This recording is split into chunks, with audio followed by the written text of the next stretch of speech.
কি মনে হচ্ছে তো এই ভিড়ের মাঝে আমি কি মেকআপ করছি? এই ভিড়ের মাঝখানে আমি মেকআপ করতে গেছিলাম একটা এঞ্জেলকে। ও মাই গড, এত সুন্দর দেখতে, এত মিষ্টি, কীভাবে আমি বুঝলাম না। যেমন ভালো দেখতে ছিল তেমন তার বিহেভিয়ার অ্যান্ড ওভারঅল সমস্ত কিছু ছিল। তো এটা একটা মুসলিম মানে হলদি যে লুকটা হয় না, সেটা ক্রিয়েট করার চেষ্টা করেছিলাম। উনি এত ফর্সা, তার উপরে ওনার রিকোয়ারমেন্ট ছিল যে मुझको और गोरा बना दो, मुझको और गोरा बनना है, क्योंकि मेरा जो पति है वो और मुझसे गोरा है, तो मुझको फेयर बना दो, जितना हो सके तुम फेयर कर दो।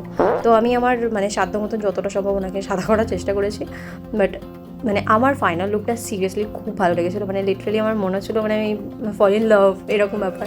তো তোমাদের কেমন লাগলো জানাতে ভুলবে না। আর তোমাদেরও যদি মনে হয় যে স্পেশাল ডেতে বুক করবে তো অবভিয়াসলি বুক করতে পারো। দেখো আই মেকআপ থেকে সমস্ত কিছু ওনাকে দেখিয়ে জিজ্ঞেস করে করেছিলাম। এন্টায়ার যা জিনিসপত্র, জুয়েলারি, ফ্লাওয়ারের সমস্ত কিছু করেছিল, আমার খুব ভালো লেগেছিলো। रिव्यू हाँ कैसे लगा मेकअप करके? पसंद आया ना?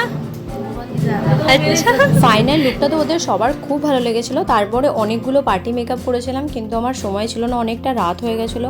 কারণ জানোই এদের রিচুয়ালসগুলো সব রাতেই হয়। তো তাড়াতাড়ি করে আমি চলে এসেছি। লাস্ট এই দিদিটার একটা নিতে পেরেছিলাম ফুটেজটা, তোমাদের সাথে শেয়ার করলাম।